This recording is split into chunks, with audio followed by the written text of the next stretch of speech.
वाले हैं unit 5 Indian polity की BCA। और इस सब्जेक्ट कोड फिर से बता देते हैं आपको। आपको सब्जेक्ट कोड की बहुत पड़ी रहती है, BCA 2006T। ठीक है, इंडियन पॉलिटी है। इसमें आज यूनिट 5 करने वाले, लास्ट यूनिट है।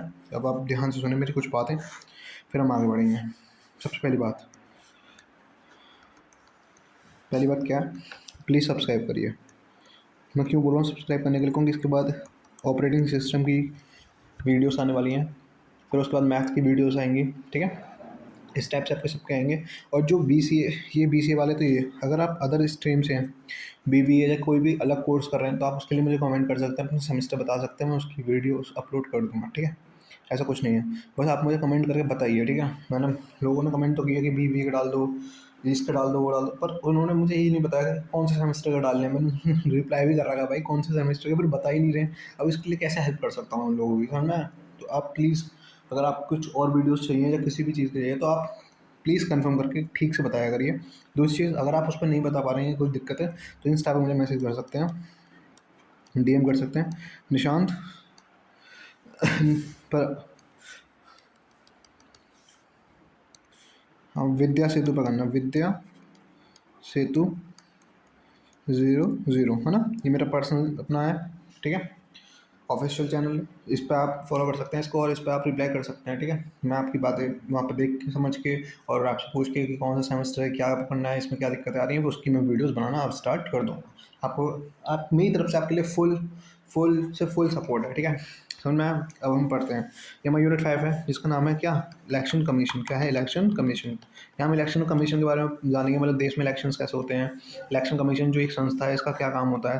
इलेक्शन कमीशन को हिंदी में क्या कहते हैं? निर्वाचन आयोग। क्या कहते हैं? निर्वाचन आयोग। ठीक है, अब ध्यान देना प्लीज़। इंट्रोडक्शन में क्या होता है, इलेक्शन कमीशन ऑफ इंडिया एक इंडिपेंडेंट कॉन्स्टिट्यूशनल बॉडी है। मतलब ये क्या है? इंडिपेंडेंट है, किसी पर भी डिपेंडेंट नहीं होती है, बॉडी है जो इंडिया में क्या कराती है, free and fair election. Free का मतलब, एंड फेयर का मतलब एकदम ठीक तरीके से इलेक्शंस कराती है, ध्यान रखती है कि कोई भी यहाँ पे कोई भी अनफेयर चीज़ें ना हो, है ना? आर्टिकल कौन से में आती है? वो 324 में आती है, और डेमोक्रेसी की बैकबोन माना जाता है। फॉर एग्जांपल, अगर आपके देश में इलेक्शन से ठीक नहीं होंगे, इलेक्शंस में ही कुछ ना कुछ वो होगा, अनफेयर चीज़ें होंगी, तो डेमोक्रेसी पर फ़र्क पड़ेगा, क्योंकि देश की जो जनता है वो जिस बंदे को चुन रही है, अगर वो बंदा मेंबर ऑफ किसी भी नेता वगैरह नहीं बनता है, या कोई भी लीडर उनका नहीं बन पाता है, तो इससे फ़र्क पड़ता है, डेमोक्रेसी से पड़ेगा, है ना? क्योंकि हमारी जनता की मांगें वहाँ पर पूरी नहीं की गई हैं। समझ में आ गया? अब कंपोजिशन, इसका स्ट्रक्चर क्या है। इसके अंदर एक चीफ इलेक्शन कमीशन होता है, कमिश्नर होता है। क्या होता है? Chief election commissioner, chief election commissioner. और फिर उसके नीचे क्या होते हैं? दो इलेक्शन कमिश्नर्स। क्या होते हैं? दो इलेक्शन कमिश्नर्स। ठीक है, जनरली तीन इसके हेड होते हैं। सबसे बड़ा है चीफ इलेक्शन कमिश्नर, और फिर दो क्या होते हैं? इलेक्शन कमिश्नर, है ना? तो जनरली कितने मेंबर्स होते हैं? 3 मेंबर्स होते हैं। हेड की बात कर रहा हूँ मैं, अंदर अदर मेंबर्स तो बहुत सारे होते हैं। ठीक है, अपॉइंटमेंट कौन अपॉइंट करता है इन्हें? प्रेसिडेंट करते हैं ऑफ इंडिया के, अपॉइंट करते हैं, प्रेसिडेंट करते हैं। ठीक है, टर्म क्या होता है? या तो ये 65 ईयर्स के हो जाएं तो अपने आप ही रिटायर हो जाएंगे, या 6 साल इनका पूरा टर्म हो जाए। 6 साल का इनका टर्म होता है, और उन 6 सालों के अंदर अगर ये 65 ईयर्स के हो जाते हैं, तो क्या हो जाता है? इनकी रिटायरमेंट। क्या हो जाती है? रिटायरमेंट। ठीक है, अब चीफ इलेक्शन कमिश्नर जो होते हैं हमारे, इनका रोल क्या होता है? सबसे पहले होता है इनका, इलेक्शन कमीशन के हेड होते हैं। क्या होते हैं? इलेक्शन कमीशन के हेड। और डिसीजंस के टाइम पे जब भी कोई भी डिसीजन लेना होता है, तो उसमें मेन अथॉरिटी का काम करते हैं। फॉर एग्जाम्पल, इनका डिसीजन फाइनल होता है। रिमूवल, कौन है? कैसे इन्हें रिमूव कर सकते हैं? जैसे हम सुप्रीम कोर्ट के जजेस को रिमूव करते हैं, वैसे इन्हें रिमूव कर सकते हैं। ठीक है, सुप्रीम कोर्ट के जो जजेस को जैसे रिमूव करते हैं, वैसे ही इन्हें रिमूव कर सकते हैं। हम मैंने कहाँ पढ़ाया था? पीछे पढ़ाया था, आप देख रहे हैं ना, यूनिट 1 यूनिट 2 को। अब पावर एंड, और ये क्या होता है? इंडिपेंडेंट होता है। क्या होता है? इंडिपेंडेंट। ठीक है, मतलब कि इन्हें रिमूव करना इजीली पॉसिबल नहीं होता है भाई। ठीक है, उसके लिए काफ़ी चीज़ें करनी पड़ती हैं। ठीक है, मेजॉरिटी, अगर मेजॉरिटी जो होती है लोकसभा या राज्यसभा की, अगर वो चाहे तभी रिमूव कर पाएगी, वरना नहीं कर पाएगी। ठीक है, अब पावर एंड फंक्शंस, पहला क्या होता है? ये कंडक्ट कराते हैं इलेक्शंस। फर्स्ट क्या होता है? कंडक्ट कराते हैं इलेक्शन, किस किस के? लोकसभा के कंडक्ट कराते हैं, राज्यसभा के कराते हैं, स्टेट असेंबलीज के कराते हैं। स्टेट असेंबलीज मतलब विधानसभा, विधान परिषद। ठीक है, और प्रेसिडेंट के कराते हैं एंड वाइस प्रेसिडेंट के कराते हैं। किस किस के कराते हैं? लोकसभा के, राज्यसभा के, स्टेट असेंबली के, प्रेसिडेंट के एंड वाइस प्रेसिडेंट के। भैया गवर्नर के नहीं कराते, भैया PM के नहीं कराते, उनके इलेक्शंस नहीं होते, उन्हें अपॉइंट करते हैं प्रेसिडेंट। क्या करते हैं? अपॉइंट। अगर आपको नहीं पता तो पुरानी यूनिट्स प्लीज़ देखिए। ठीक है, मैं तभी बोल रहा हूँ इस चैनल को सब्सक्राइब करके इसकी सारी यूनिट्स खत्म करिए, आपके बीसीए में बहुत अच्छे से मार्क्स आएंगे, ठीक है। मॉडल कोड ऑफ कंडक्ट, ये एक मॉडल कोड ऑफ कंडक्ट होता है, ठीक है। इसमें क्या होता है प्रोसेस में, इलेक्शन के टाइम पर रूल्स अप्लाई करते हैं, मतलब कि इलेक्शन के टाइम पर रूल्स अप्लाई करते हैं, जैसे कि कोई किसी को पैसे नहीं देगा, पैसों से वोट नहीं खरीदी जाएंगी, कोई भी अनफेयर चीज़ें ना होनी चाहिए, ठीक है ना। यहाँ इलेक्शन के टाइम में मिनिस्टर्स की पावर जीरो होनी चाहिए, तो ये सारी चीज़ें कौन रूल्स बनाता है, मॉडल कोड ऑफ कंडक्ट बनाता है, एमसीसी, ठीक है। दूसरी चीज़ आप पॉलिटिकल पार्टीज को कंट्रोल करते हैं, अगर ये पॉलिटिकल पार्टीज को कंट्रोल ना करें तो आए दिन क्या हो, पैसों में वोट खरीदी जाए, अनफेयर तरीके से इलेक्शन हो, ठीक है।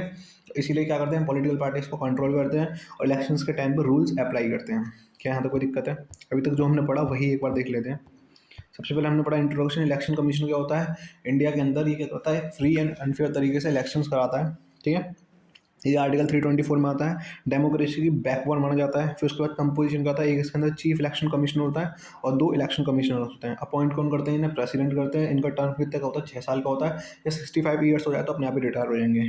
चीफ इलेक्शन कमिश्नर क्या होते हैं, इलेक्शन कमीशन का हेड होता है, ठीक है। और ये क्या होता है, मेन अथॉरिटी होता है फॉर डिसीजन के लिए, कोई भी डिसीजन लेना होगा तो उसमें क्या होता है, मेन अथॉरिटी होता है। रिमूव कैसे करते हैं, सुप्रीम कोर्ट के जजेस को रिमूव करते हैं वैसे ही इन्हें करते हैं, ठीक है, सेम बात क्लियर है। पावर एंड फंक्शंस क्या होते हैं, सबसे पहले कंडक्ट कराते हैं इलेक्शन की, पावर एंड फंक्शन पढ़ रहे थे अभी हम।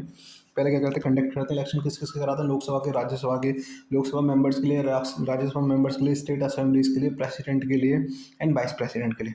मॉडल कोड ऑफ कंडक्ट क्या होता है, एमसीसी क्या होता है, इलेक्शन के टाइम पे ये नए नए रूल्स लेके आता है ना, रूल्स अप्लाई करता है कि ये चीज़ें नहीं कर सकता कोई भी, ठीक है। दूसरी चीज़ क्या है, फॉर एग्जांपल इलेक्शन के टाइम पे आपकी जो, अगर आपके घर पर गन वगैरह होंगी तो वो भी क्या हो जाती हैं, डिपॉजिट हो जाती हैं, ठीक है, बैंक के अंदर। ऐसा क्यों होता है, क्योंकि वो इलेक्शन के टाइम पर रूल्स होते हैं कि इलेक्शन के टाइम पर वेपन्स बाहर नहीं होनी चाहिए, ठीक है। पॉलिटिकल पार्टीज को कंट्रोल करते हैं, ठीक है।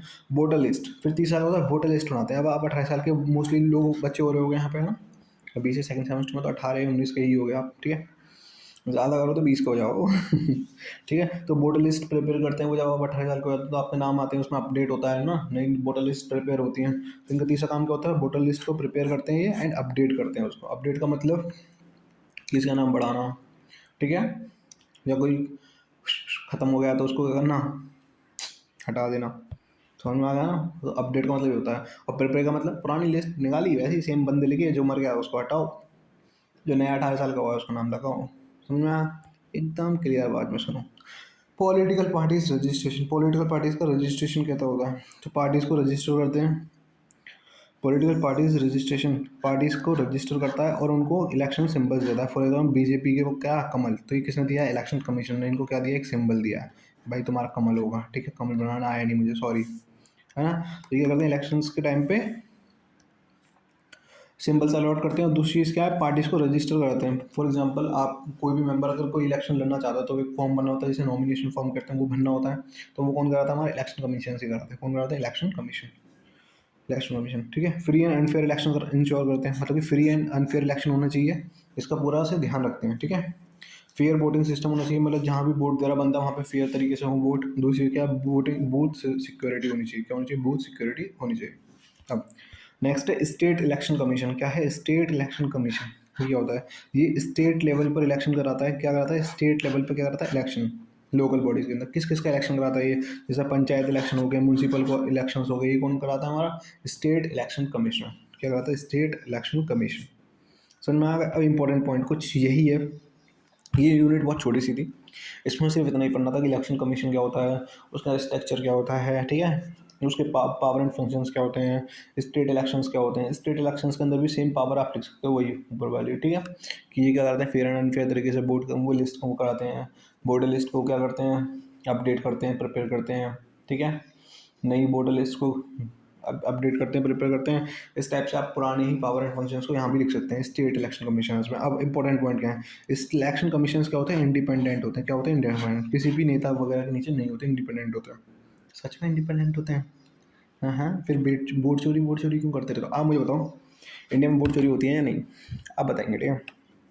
आप पॉलिटी पढ़ रहे हो तो थोड़ा तो बता सकते हो, हालांकि मैं इन मामलों में नहीं पढ़ना चाहता ना, लेकिन आप मुझे बता सकते हो, ठीक है। कमेंट में बताना चुपचाप। अब गवर्नमेंट इस पर डायरेक्ट कंट्रोल नहीं कर सकती, गवर्नमेंट कभी भी इस पर डायरेक्ट कंट्रोल नहीं कर सकती, सच में। फ्री एंड फेयर इलेक्शंस होते हैं। क्या होते हैं? फ्री एंड फेयर इलेक्शंस होते हैं। डेमोक्रेसी की क्या स्ट्रेंथ है? क्या होती है डेमोक्रेसी की स्ट्रेंथ? अगर फ्री एंड फेयर इलेक्शंस ना होंगे तो डेमोक्रेसी की स्ट्रेंथ कोई ना कहीं कमज़ोर हो जाएगी डेमोक्रेसी हमारी, ठीक है, देश की। क्योंकि फिर कोई एक मेंबर जिसका कंट्रोल होगा इलेक्शंस पे वही जीतता रहेगा, जनता की बातें नहीं सुनी जाएंगी। अब आपको करना क्या है, प्लीज़ सुनिए। इंडियन पॉलिटी यहाँ पे कंप्लीट होती है। इसकी 3 वीडियोस और आएंगी जिसमें हम इसके इंपॉर्टेंट क्वेश्चंस निपटा रहे होंगे। क्या करेंगे? इसके इंपॉर्टेंट क्वेश्चंस, ठीक है। तो आप इनको कंप्लीट करिए 5 यूनिट्स को, फिर इसके बाद 3 इंपॉर्टेंट क्वेश्चंस वीडियो आएंगी। इंपॉर्टेंट क्वेश्चंस वीडियोस, ठीक है। और कल से क्या आने वाला है आपका? कल से स्टार्ट कर रहे हैं हम ऑपरेटिंग सिस्टम। क्या कर रहे हैं? ऑपरेटिंग सिस्टम,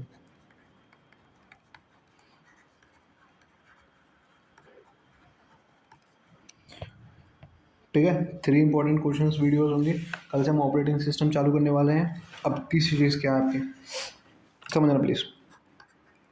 बीसीए, आप एक बीसीए कोर्स में है, ठीक है। इस कोर्स में बच्चों को अच्छी गाइडेंस नहीं मिल पाती है, जिसकी वजह से बच्चा कंफ्यूज रहते हैं करियर्स को लेके, एग्जाम्स को लेके, है ना। सेमेस्टर के टाइम पे तुम्हारा पढ़ना होता है, फिर उसके बाद तुम सोचते हो कि तुम्हारी प्लेसमेंट अच्छी लगनी चाहिए, सब पॉसिबल नहीं होता। आपको कोडिंग वगैरह सीखनी पड़ेगी, आपको कंप्लीट रोड मैप चाहिए।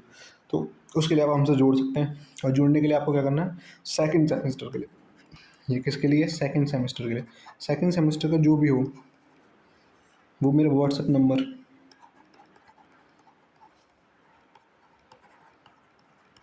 इस पे मुझे क्या कर सकता है? व्हाट्सएप मैसेज, क्या कर सकता है? मैसेज ओनली, सिर्फ आप मैसेज कर सकते हैं। उसके बाद मैं आपको 100 रुपीज़ पे करने पड़ेंगे। कितने करने पड़ेंगे? 100 रुपीज़। 100 रुपीज़ पे करने के बाद मैं आपको एक ग्रुप में जोड़ूंगा जिसमें सिर्फ बीसीए के बच्चे होंगे। किसके होंगे? बीसीए के बच्चे, ठीक है, बीसीए स्टूडेंट्स। ऐसा करना क्यों ज़रूरी है और 100 रुपीज़ क्यों ज़रूरी है? सबसे पहली बात, 100 रुपीज़ इसलिए ज़रूरी है क्योंकि ग्रुप के अंदर नॉन सीरियस बच्चा नहीं चाहिए मुझे, सीरियस बच्चे चाहिए। अगर फ्री रखता तो इसमें सारे बच्चे होते। 100 रुपीज़ इसलिए ज़रूरी है, ठीक है। इसके बाद हालांकि जब सेमेस्टर आपको कंप्लीट हो जाएगा तो मैं आपको इसमें से 50 रुपीज़ रिटर्न कर दूंगा। इफ़ अगर आपकी सीजीपी कितनी आती है उस सेमेस्टर के अंदर, अगर आपके मार्क्स अच्छे आते हैं तभी हम इसको रिटर्न करेंगे, वो हम डिसाइड कर लेंगे, ठीक है। बात क्लियर है? वरना नहीं होगा कुछ भी रिटर्न, ठीक है। तो इस तरीके से आप एक मोटिवेट भी रहेंगे कि आपको रिटर्न में कुछ मिल रहा है, ठीक है। दूसरी चीज़, 100 रुपीज़ इसलिए ज़रूरी है क्योंकि मुझे सीरियस बच्चे चाहिए ग्रुप के अंदर। मैं जिनको रोड मैप बताऊँ सीरियस होने चाहिए, अनसीरियस मतलब कोई भी नॉन सीरियस बच्चा नहीं चाहिए उस ग्रुप के अंदर। बातें बनाने वाला, है ना, किसी को भी जाके रिप्लाई करने वाला, मैसेज करने वाला, ये सब बंदा नहीं चाहिए भाई उसके अंदर, ठीक है। सिक्योरिटी देखनी पड़ती है आपकी, ठीक है। दूसरी चीज़, आप यहाँ पे मैसेज करके हम इस ग्रुप में जुड़ सकते हैं और ये लिमिटेड होगा। इसमें सिर्फ मैक्सिमम टू मैक्सिमम 30 स्टूडेंट्स होंगे, 30 स्टूडेंट्स। आप जुड़ के चेक कर सकते हैं, 30 स्टूडेंट से आगे मैं नहीं बढ़ूंगा इसमें, ठीक है। मैक्सिमम टू मैक्सिमम कितने होंगे? 30 स्टूडेंट्स, ठीक है। ज़्यादा नहीं भाई, 30 स्टूडेंट्स का अगर आप 100 से भी लगाओगे तो ऐसा कुछ बनता है 3000 वगैरह। इससे मेरे को कोई ज़्यादा फायदा पड़ नहीं रहा, ठीक है। फिर भी मैं इस ग्रुप को इसलिए बनाना चाह रहा हूँ क्योंकि इसमें सीरियस बच्चे जुड़े हैं और सेकंड सेमेस्टर में एक हमें आइडिया लग पाए कि हाँ बच्चे हमसे जुड़ रहे हैं, कनेक्ट हो रहे हैं, उन्हें बता पाए अपने रीजंस, है ना, जिससे मुझे भी हेल्प मिले कि आपके लिए मुझे और क्या करना चाहिए, क्या नहीं करना चाहिए। तो आप इसमें मुझे मैसेज कर सकते हैं, स्टार्टिंग से जुड़ सकते हैं। यकीन मानिए अगर आप मुझसे जुड़ते हैं, मेरे साथ जुड़ते हैं, तो 4 ईयर्स आपकी बहुत मज़े में जाने वाली, वो सॉरी 3 ईयर्स, आपको तो बीसी है ना, आपकी 3 साल बहुत मज़े में आने वाली हैं क्योंकि मैं आपको कंप्लीटली गाइडेंस करूँगा। आपको कहीं भी वीडियोस ढूँढने की ज़रूरत नहीं पड़ेगी। पर सेमेस्टर आपको पर लेक्चर्स मिल जाएगा हर सब्जेक्ट के, ठीक है। तो आपको घबराने की कोई ज़रूरत नहीं है, आप मुझसे इससे जुड़ सकते हैं। थर्ड सेमेस्टर के एक नया ग्रुप बनेगा, उसमें जुड़ने होगा। फोर्थ सेमेस्टर का अलग बनेगा, ठीक है। इस टाइप से ग्रुप्स बनते रहेंगे आपके। अभी आपको सेकंड सेमेस्टर में जुड़ना है तो आप इस नंबर पर मुझे मैसेज कर सकते हैं। फिर आप एक स्कैनर मिलेगा आपको, उस पर 100 रुपीज़ पे करके आप ग्रुप में जुड़ सकते हैं। ये सिर्फ उनके लिए जो सीरियस बच्चे हैं, ठीक है। बाकी अगर आपको नहीं जुड़ना तो भी कोई दिक्कत नहीं है, आपको ऑपरेटिंग सिस्टम की वीडियो सब अपलोड कर दी जाएंगी कल से, वो देखना स्टार्ट करना है, ठीक है। अपनी तैयारी को इतना बूस्ट करना है कि आपकी सीजीपी तो अच्छी मेंटेन होती रहे, साथ में स्किल्स के लिए आप हमसे कनेक्ट हो सकते हैं। हम आपको बताएंगे कि आपको क्या करना है और कैसे करना है। समझ में आ गया? Thank you. आई होप यहाँ तक किसी को कोई दिक्कत नहीं होगी। अगर किसी को कोई भी दिक्कत हो तो आप मुझे बता सकते हैं। इस यूनिट में इतना ही था, ज़्यादा नहीं है। ये यूनिट 4 और यूनिट 5 मैंने यहाँ कवर कर दिए हैं। यूनिट 4 इससे पहले वाली वीडियो में कर दी, यूनिट 5 अब कर दिया, ठीक है। आई होप यहाँ तक आपको समझ में आ गया होगा। बात क्लियर है? इसके बाद भी अगर आपको कुछ और ज़रूरत है कि भैया हमें इससे रिलेटेड बता दो। अच्छा, एक चीज़ और, आप बीसी के साथ अच्छी प्लेसमेंट चाहते हैं तो आपको एक ऑनलाइन कोर्स करना ही पड़ेगा किसी एक अच्छे कॉलेज का, जैसे आईआईटी मंडी हो गया, आईआईटी पटना हो गया, आईआईटी दिल्ली हो गया, वो सॉरी आईआईटी मद्रास हो गया, है ना, इस टाइप से। तो आप एक कंप्लीट गाइडेंस हमसे ले सकते हैं कि आपको किस कोर्स को करना है, वैसे बेटर प्लेसमेंट मिलने वाली है, ठीक है, बेस्ट प्लेसमेंट मिलेगी। और वो बेस्ट प्लेसमेंट इससे इसलिए मिलेगी क्योंकि इसमें आपको एक एनवायरनमेंट मिलेगा, स्किल्स मिलेंगी, तो आपको बेस्ट प्लेसमेंट मिलेगा, आपका रिज्यूम स्ट्रॉन्ग होगा। खाली बीसीए से इस टाइम पे इतना फ़र्क नहीं पड़ने वाला। इफ़ अगर आप ये भी कर लेते तो आपका रिज्यूम और ज़्यादा स्ट्रॉन्ग दिखेगा। बीसीए अपने आप में एक अच्छा सब्जेक्ट है, अच्छा कोर्स है ना? इससे भी प्लेसमेंट बहुत अच्छी-अच्छी मिलती हैं। बट अगर आप ये भी कर लेते हो तो और ज़्यादा अच्छा होगा, क्योंकि आईआईटी की अलग ही वैल्यू होती है। ठीक है? इसके लिए भी हम कंप्लीट गाइडेंस देंगे आपको। समझ में आया? Thank you.